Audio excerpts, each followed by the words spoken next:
5월 3주차 시장 리뷰 및 전망입니다. 거치 지표는 안정적인 흐름을 이어가고 있습니다. 전반적인 흐름은 인플레 우려보다는 경기 하강을 조금 더 고민하는 것 같고요. 9월 금리 인하 전망이 나오고 있습니다. 국내 시장은 삼성전자의 부진이 발목을 잡고 있고요. 반면에 가구 인테리어, 시멘트, 석유화학 같은 소외주의 반등을 주목할 만한 시기입니다. 5월 3주차 리뷰 및 전망 시작합니다. 구독, 좋아요는 더 좋은 컨텐츠를 만드는 데 힘이 됩니다. 5월 3주차 시장입니다. 거시지표는 안정적인 흐름을 보이고 있습니다. 금주에 발표한 생산자 물가지수는 시장 컨센 대비 높은 수준이었으나 전월 기준 수치를 조정한 영향이었기 때문에 대체적으로 양호했다고 볼 수가 있고요. 소비자 물가지수 역시 시장 컨센 수준을 보여줬습니다. 전반적인 흐름은 인플레 우려보다는 오히려 경기 하강을 조금 더 고민하는 그런 모습을 보이고 있고요. 이에 따라서 9월 금리 인하 전망이 솔솔 나오고 있습니다. 반면 국내 시장은 삼성전자의 부진이 발목을 잡고 있습니다. 삼성전자의 부진으로 인해서 반도체 소재 장비주 역시 굉장히 부진한 모습을 보이고 있습니다. 한편 화장품, 식품 기업들은 어닝 서프라이즈를 주도하면서 시장에서 좋은 모습을 보여주고 있습니다. 자, 지난 한 주 미국 시장을 먼저 보겠습니다. MS는 1.3%, 구글은 4.1%, 그리고 메타는 마이너스 0.9%, 아마존은 마이너스 1.4%, 테슬라는 5.4%. 이렇게 해서 빅테크 기업들은 기업별로 조금 혼조세를 보이는 모습을 보였고요. 반면에 반도체 기업을 보면 엔비디아 2.8%, 브로드컴 4.6%, AMD 8.2%, 마이크론이 3.3% 상승하면서 반도체 기업의 강세가 이어지고 있습니다. 미국 시장은 반도체 기업이 여전히 시장을 주도하는 모습입니다.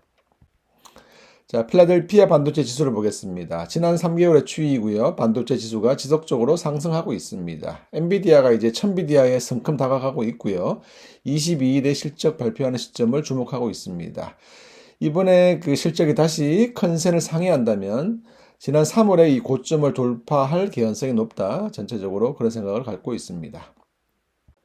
금주에 미국 생산자 물가 지수와 소비자 물가 지수를 발표했습니다. 먼저 생산자 물가 지수를 보면 시장 컨센은 0.3%인데 실질적으로 0.5%가 나오면서 전년 대비 증감률로 살짝 시장이 출렁거렸습니다만은 전월 기준 수치의 조정 영향이다라고 이제 얘기가 나오면서 다시 또 안정적인 모습으로 돌아갔고요. 그런 소비자 물가 지수는 시장 컨센인 3.6%에 부합하는 모습을 보였습니다. 전반적으로 소비자 물가 지수가 안정적인 모습을 보이면서 금리 인하 기대감이 한 단계 올라가는 모습을 보이고 있습니다. 한 달 기준 미국 제10년물과 2년물의 추이입니다. 10년물은 4.4426%, 2년물은 4.837%를 보이고 있는데요. 전체적으로 이 추이는 안정적인 모습을 보이고 있습니다. 그래서 금주 발표한 생산자 물가지수, 소비자 물가지수 전체적으로 나쁘지 않았고 이러한 부분의 추이들이 이제 금리 인상보다는 인하에 무게를 두고 있고 이로 인해서 국채 금리도 안정화되고 있다. 이렇게 말씀드릴 수가 있습니다. 달러 인덱스입니다. 104.49이고요. 달러 약세로 전환하는 모습을 보이고 있습니다. 반면 원달러 환율은 1353.2원까지 떨어지면서 상대적인 강세로 전환하는 모습을 보이고 있습니다. 국제유가입니다. 배럴당 80불 선에서 움직이고 있습니다. 안정적인 흐름이고요. 천연가스는 지난 4월 최저점을 찍고 점진적으로 반등하고 있는데 최근에는 굉장히 큰 폭으로 또 상승하는 모습을 보이고 있습니다. 전력 수요 증가에 따라서 천연가스 수요 증가하고 있다는 관점에서 보면 천연가스 상승의 수혜주도 우리가 조금 찾아볼 필요가 있겠다 이런 생각이 듭니다. 국제금리와 유가, 달러 모두 안정적인 흐름을 보이고 있습니다. PPI, CPI 모두 시장 우려를 불식시키는 지표를 발표하고 있고요. 시장은 금리 인하 기대감이 다시 올라오고 있습니다. 이 영향이 빅테크 기업과 반도체 기업의 주가에 긍정적인 영향을 주고 있습니다. 하지만 국내 시장은 좀 다른 모습입니다. 삼성전자의 부진이 발목을 잡고 있습니다. HBM 납품을 둘러싼 여러 루머와 우려가 발생하고 있고요. 이 영향으로 반도체 소재 장비주 역시 4월, 5월 두 달 연속 부진이 지속되고 있습니다. 반면 화장품과 식품 기업들은 이제 어닝 서프라이즈급의 실적을 발표하고 있고요. 또 NCC 기업 같은 경우에는 부진한 실적에도 불구하고 최근에 중국의 내수 경기 부양에 대한 기대감이 반영되면서 반등하는 모습을 보이고 있습니다. 몇 가지 흥미로운 기사와 리포트를 보도록 하겠습니다. 먼저 이번 24년 1분기 시멘트 기업의 실적이 굉장히 잘 나왔습니다. 역대급 실적을 보여주고 있습니다. 그런데 주가는 아직도 부진합니다. 그렇죠? 시멘트 얘기를 조금 해보겠습니다. 자, 이번 24년 1분기 아시아 시멘트를 보면요. 영업이익이 작년 같은 기간 158억에서 이번에 320억으로 거의 한 2배 가까이 늘었고요. 영업이익률도 보시면 작년에 6%에서 이번 1분기는 12%로 2배가 증가하는 모습을 보입니다. 한일시멘트 역시 영업이익을 보면 작년에 1분기 270억에서 이번 1분기는 550억으로 역시 마찬가지로 2배 가까이 증가하는 모습이고요. 영업이익률 역시 7%에서 올 1분기 13%로 대폭 상향되는 모습을 보이고 있습니다. 작년 8월 달의 기사인데요. 자, 보시면 삼표시멘트, 한라시멘트, 쌍용 CN의 성신양의 모두 작년 7월 1일부로 그죠? 또 9월 또는 9월 1일부로 가격 인상했다는 기사가 나왔고 아시아시멘트도 이 기사 이후에 시멘트 가격을 인상했습니다. 그래서 2022년도에 한 차례 인상하고요. 2023년도에 다시 또 인상하면서 지속적으로 시멘트 기업들이 가격을 인상하고 있는 그런 기사입니다. 자, 이렇게 가격을 인상할 수 있는 구조는 시멘트 기업들이 과점체제로 변화했기 때문인데요. 2014년만 보더라도 쌍용양의 동양시멘트, 한일시멘트, 성신양의 라파즈알라, 현대시멘트, 아시아시멘트 이렇게 7개 기업들이 각각 지역의 거점을 확보하고 굉장히 경쟁적으로 시장에서 싸우면서 가격에 대한 협상력이 굉장히 낮았습니다. 그런데 그러한 시멘트 업계가 큰 구조조정을 하게 되는 것이거든요. 그래서 동양시멘트는 삼표가 인수하고 쌍용 양회는 한행컴퍼니가 또 현대시멘트는 하늘시멘트가 인수했고 라파즈할레는 아시아시멘트가 인수했습니다. 그렇게 되면서 시멘트 기업이 쌍용양회, 하늘시멘트, 아시아시멘트, 삼표, 성신양회 이렇게 5개의 시멘트 기업으로 과제마가 만들어졌다는 것이죠. 이러한 구조조정을 이후에 과제마가 만들어졌을 때 가장 중요한 것은 뭐냐면 바로 가격 협상력이 굉장히 높아진다라고 하는 것인데요. 그리고 여기에 또 하나 우리가 주목할 것은 뭐냐면 순환자원 처리시설입니다. 기존의 시멘트 공정은 석회석, 점토, 규석, 철강석을 집어넣고 소성공정이라고 해서 가마솥 같은 이런 것에다가 이제 기본적인 원재료를 집어넣고 유연탄으로 한 2000도까지 가열합니다. 그렇게 해서 이제 시멘트를 만드는 이런 공정인데요. 이렇게 유연탄은 우리가 주로 외국에서 수입을 해오고 또 유연탄 자체가 또 탄소 배출 이슈로 인해서 환경 오염의 주범이다 이렇게 얘기를 하고 있다 보니 시멘트 기업들이 굉장히 많은 비난을 받아왔습니다.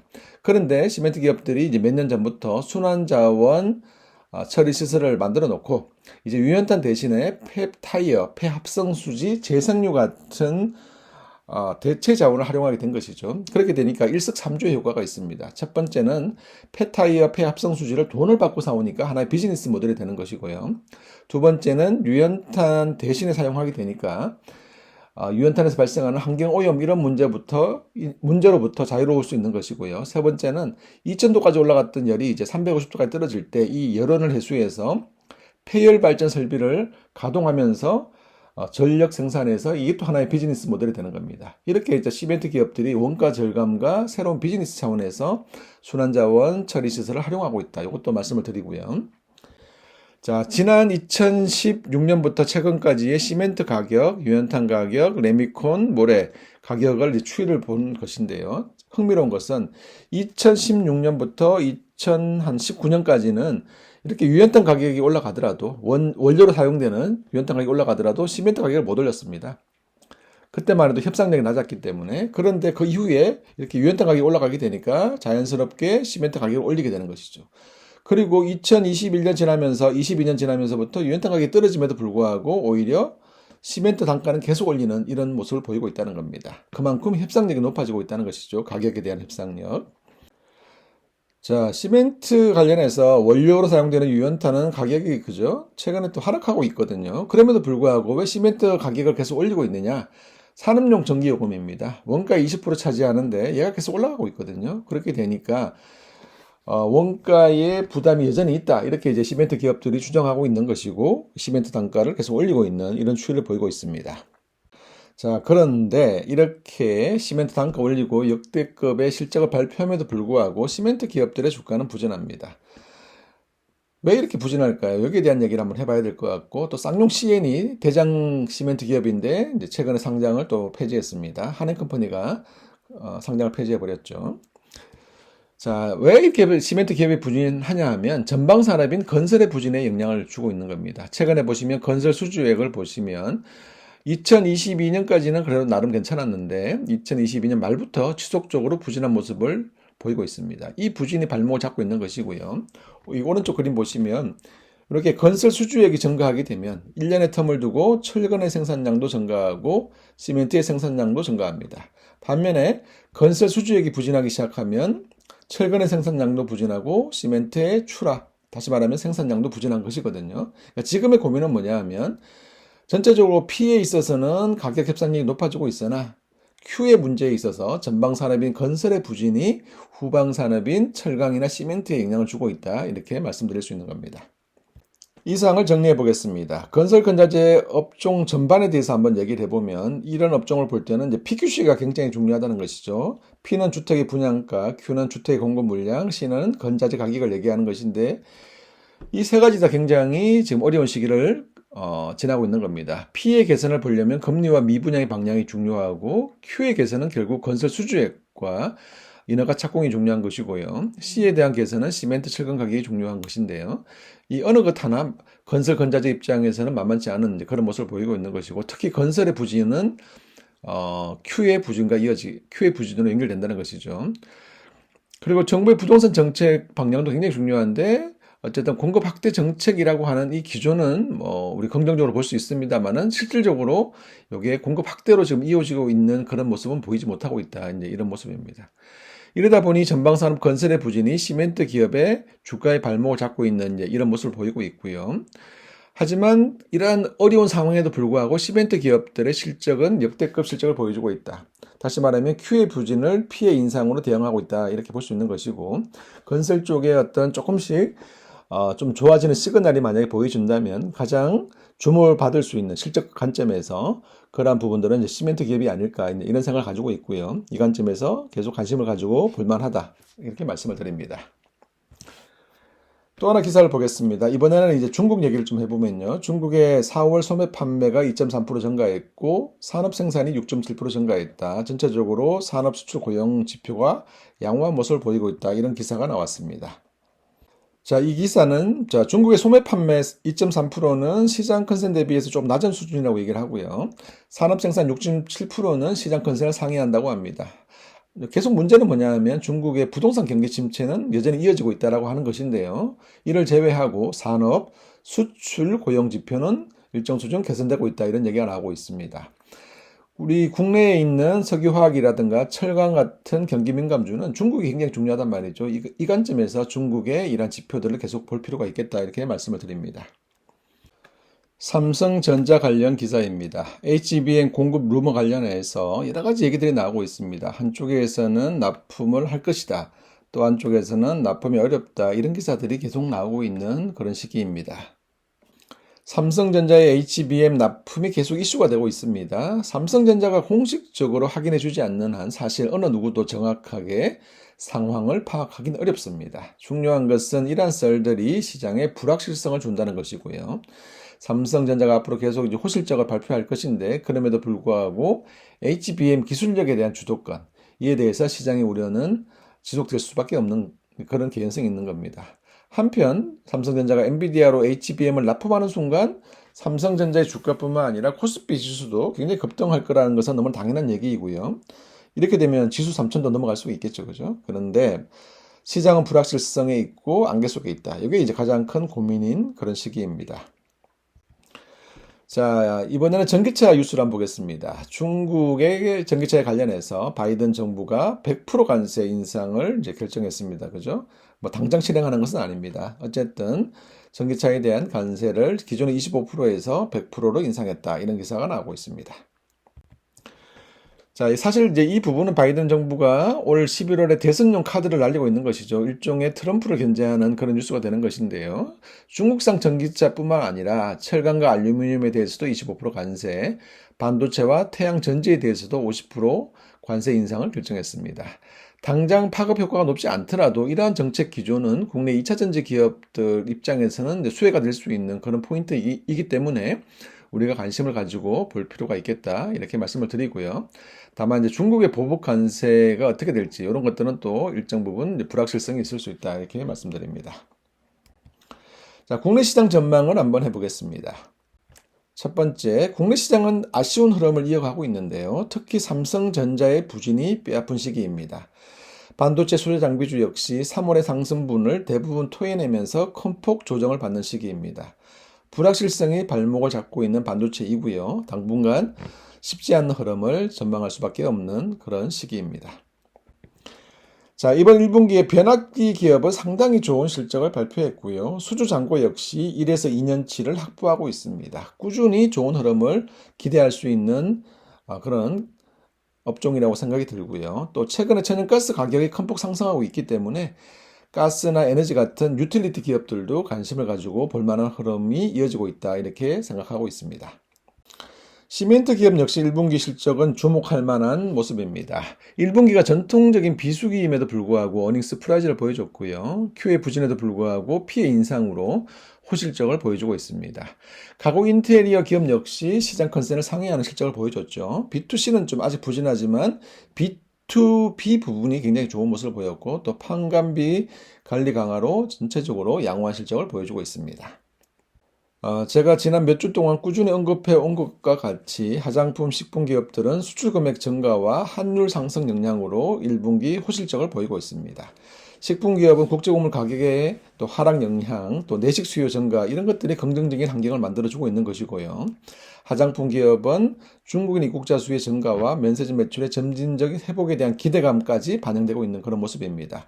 공통적으로 기존 중국 시장이 중요했다면 여기를 기반으로 해서 미국과 일본, 유럽 등으로 경쟁력이 확대되고 있다. 이런 부분들이 시장에서 조금 더 크게 멀티플을 주고 환호하는 이유라고 볼 수가 있겠습니다.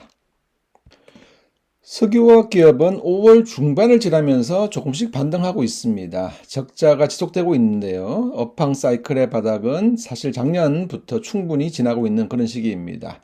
관건은 중국의 경기 부양이고요. 최근에 중국 관련 지표가 조금씩 반등하고 있다는 관점에서 관심을 갖고 봐도 괜찮은 시기로 접어들고 있다. 이렇게 말씀을 드립니다. 2차 전지 쪽은 기대감과 우려가 공존하는 시기입니다. 앞서 본 것처럼 바이든 정부의 중국 전기차 관세 100% 부과는 긍정적인 방향은 맞습니다. 그죠? 그런데 더 중요한 것은 전기차 판매 숫자가 조금 더 긍정적으로 변할 필요가 있습니다. 그리고 최근에 리튬 가격이 반등하고 있는데 사실 반등폭이 기대만큼 그렇게 크진 않습니다. 이게 6개월의 지난 추이인데 그 이전에 이제 이 정도 수준에서 이렇게 떨어졌단 말이죠. 최근에 반등을 하고 있습니다만은 기대만큼 아주 크진 않다 이렇게 이제 말씀을 드리는 것이고 우리가 이제 큰 방향에서 보면 전기차 시대로 변화한다는 명제는 부정하기는 어렵습니다만은 올 1분기에 이어서 2분기까지 실적을 장담하기는 아직은 좀 어렵지 않느냐 이런 시각을 가지고 있습니다. 최근에 이제 비철 금속 가격이 지속적으로 상승하고 있습니다. 그 상승폭이 굉장히 큽니다. 그래서 아연, 구리, 니켈 가격이 큰 폭 상승하고 있다. 그러면 이들 가격 상승의 수혜주를 찾아보는 것은 굉장히 의미 있는 접근이 될 수 있다고 생각이 들고요. 여기다가 또 비철 금속 가격들은 중국의 경기 반등과 관련이 있기 때문에 중국의 경기 반등, 비철 금속의 가격 추이, 중국의 PMI 이런 추이들을 같이 우리가 살펴보면 전체적인 흐름을 우리가 조금 더 잘 우리가 파악할 수 있다고 생각이 들고요. 중국이 점진적으로 반등하고 있다에 개인적으로 500원을 걸겠습니다. 자, 이제 정리해 보겠습니다. 반도체 부진이 아쉬운 5월이고요. 여전히 화장품과 식품에 주목하는 시장입니다. 그리고 그동안 부진했던 업종과 기업의 반등도 우리가 주목할 필요가 있겠다. 석유화학, 비철금속, 시멘트, 건자재 기업들도 관심을 가지고 볼 만한 시기에 접어들고 있다. 이런 생각을 가지고 있고요. 우리가 반복하는 얘기입니다만은 시장 주도 업종을 찾고 주도 기업을 찾아 투자하는 과정은 생각보다 만만치가 않습니다. 수많은 대외 변수에 판단을 흐리게 되고 심리적으로도 위축이 되는 그런 시기를 지날 수밖에 없는 것이고요. 이러한 부분들을 잘 이겨내서 여유로운 5월이 되기를 기대하면서 시장 리뷰 및 전망 마무리하겠습니다.